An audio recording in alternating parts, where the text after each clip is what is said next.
All right, Zach. Dr. Ted and I are talking about how all the trees are going to start budding again here with Dr. Ted Lanes here from Steiner Ranch Dermatology. We're talking about allergies, dry skin. What are we going to do? I assume there's lots of help there. You know, there's a ton of help, and it's all available in the grocery store, really. The biggest thing to look for are cream-based moisturizers. These are moisturizers that come in tubs, not in pumps usually. Okay. The difference being that cream-based moisturizers are oil-based, and that's better for this drier winter air. Okay. Well, sort of winter air right now. Yeah.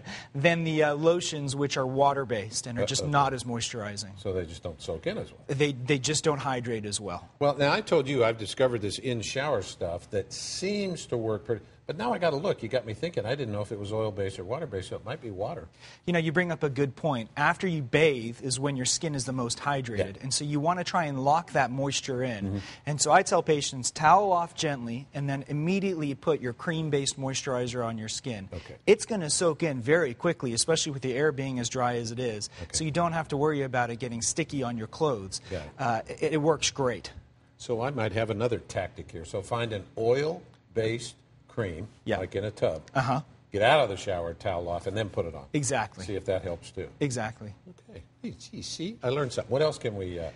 You know, one thing that people don't realize is that taking fish oil capsules or omega-3 fatty acids actually helps to hydrate your skin as well. Really? So I often tell people, just start taking your omega-3 fatty acids. Listen, they're good for you all year round. It's good for it anyway. Absolutely. It has so many great benefits. Yeah. But especially for your skin during the wintertime, it can help keep it moisturized. So I really advocate the use of fish oil capsules during the drier winter months. Oh, and you get a health benefit to boot from that, too. Exactly. If people, do you see really, really bad examples of dry skin? People just don't pay attention. Yeah, unfortunately, people let it get to the really worst degree, and then they come see me. And when it gets to that point, that's when we really have to start using lots of medications.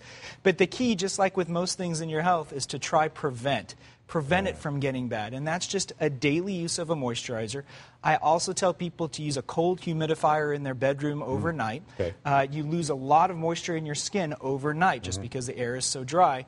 If you put a cold humidifier in your bedroom, listen, these are $20 at Walmart, let's say. Right. It helps a lot. Yeah. And the other thing is try and use only natural fabrics in your clothing. Cotton, for example, is much less irritating than polyester or even wool, quite honestly, can be very irritating. So wearing a cotton undershirt under your wool sweaters or wool garments is very helpful. Kind of wicks all that stuff away, too. Keeps you less irritated. Exactly. Well, and I guess it's better for you, like you say, you see these patients, better to do prevention than triage when they get to the point where they got to come see you. It's just once your skin gets that irritated, it takes a long time for it to recover. And so people want a quick fix, but unfortunately, after you're so irritated and so itchy, it can take weeks for your skin to recover.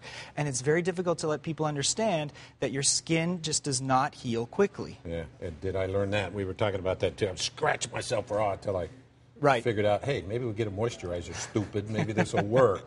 You know, especially if you're going on a ski trip. I mean, that's just the worst. And so you want to start moisturizing your skin at least a couple of weeks before the ski trip on a daily basis to get it ready and prepared for what's going to happen. And by the way, don't forget on your ski trip to wear your sunscreen, especially on your lips and your face. That sun is coming from the top and it's getting reflected from the snow. And less atmosphere to block all of that. Exactly. So wearing your SPF 30 or greater sunscreen is very important when you're skiing. And that's an interesting point, too. Once you get to about 30 or 35, I mean, you see all these ads for these things that got ridiculous SPF numbers. Right.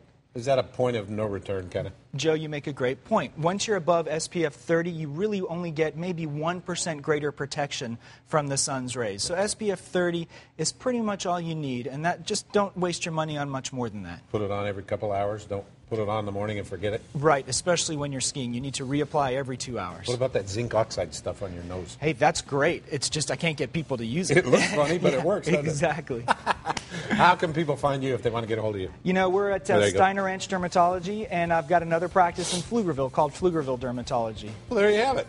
And there are the numbers for both of them. They're on the website, too, if you want to get a hold of Dr. Ted. Always good to see you. Thanks, Joe. You bet. Good to talk to you.